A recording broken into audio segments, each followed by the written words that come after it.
Hi friends, எல்லாருக்கும் வணக்கம். நாம் இப்போ என்ன பார்க்க போகிறோம்னா, மாடி தோட்டத்துக்கு தேவையான மண்கலவை எப்படி தயார் செய்யணும்னு பார்க்க போகிறோம். அதுக்கு தேவை நமக்கு செம்மண்ணும் நல்லா மக்கிய தொழு உரமும் எடுத்துக்கிடணும். எப்போது மண்ணோட அளவு தொழு உரத்தோட அளவோட கொஞ்சம் அதிகமாக இருக்கணும். ஏன்னா இப்போ தான் செடி நல்லா வளரும். செடி வைக்கிறதுக்கு தேவையான இது மாதிரி பிளாஸ்டிக் பக்கெட்டோ இல்லாட்டா நீங்கள் உங்களுக்கு தேவையான எடுத்துக்கணும். பட் அதில் நம்ம ஏதாவது ஹோல்ஸு ஓட்டை இருந்துச்சுன்னா நமக்கு தண்ணி ஈஸியாக வடிஞ்சிடும், இல்லைன்னா ரொம்ப சிரமம்.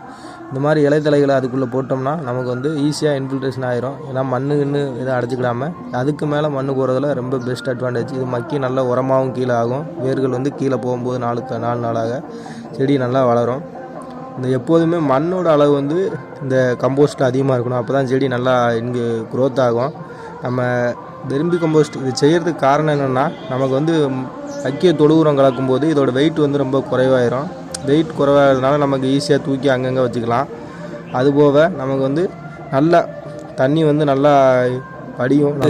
தண்ணி நிற்காது, நல்லா வடியும். ஏன்னா மணலும் கலந்துருக்கும், அதுபோக நமக்கு கம்போஸ்ட்டும் கலந்துருக்கனால நல்லா மணல் நீர் தண்ணீர் நல்லா வடிஞ்சிரும். அதுபோக இதை வெயிட் கம்மியாயிரும். நம்ம மக்கிய தொழு உரம் செய்யும்போது மணல் உள்ள அளவு கொஞ்சம் கம்மியாகிடுது, அதனால் வெயிட் கம்மியாயிரும். மாடி தோட்டத்துக்கு ஈஸியாக அங்கங்கே நம்ம ஈஸியாக நகட்டி வைக்கலாம்.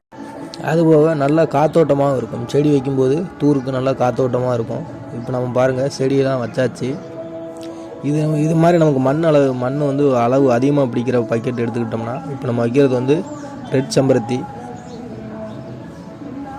நீங்களே பாருங்கள் எப்படி வைக்கிறோம்னு கரெக்டாக. இது மாதிரி மக்கிய தொழு உரங்களை நீங்கள் மேலே போட்டு விட்டோம், மக்கிய இந்த சருகுகள் இந்த மாதிரி இது மேலே போட்டு விட்டோம்னா ரொம்ப நல்லது. அந்த இடத்துல நல்லா குளிர்ச்சியாக இருக்கும். தண்ணிகள் ஊற்றும்போது ஈஸியாக இந்த அடிக்கிற சம்மர் வெயிலை கொஞ்சம் செடிகள் தாங்கும். அதனால் நமக்கு அந்த இலைகள் மக்க செடிக்கு நல்லா உரமாகிட்டு இருக்கும். இதுபோல் நீங்களும் செடி வைக்கும்போது மண்கலவை தயார் பண்ணி வச்சுருந்தா நல்லாயிருக்கும். இதுக்கு நமக்கு ரொம்ப கஷ்டம்லாம் கிடையாது. மக்கிய தொழு உரமும் நம்ம மணலோடு கலந்து வைக்கும்போது நமக்கு செடி நல்லா க்ரோத் ஆகும். நாங்கள் எங்கள் தோட்டத்தில் இது மாதிரி தான் செடிகளுக்கு மண்கலவை தயார் பண்ணி வைப்போம். செடிகள் நல்லா க்ரோத்தாகவும் ஆகும். நீங்கள் பார்க்குறது இப்போ தக்காளி செடி, இது நல்லா க்ரோத் ஆகிருக்கு. நீங்களே பாருங்கள், இதெல்லாம் காய்கள் எப்படி நல்லா திரட்சியாக பிடிச்சிருக்குன்னு.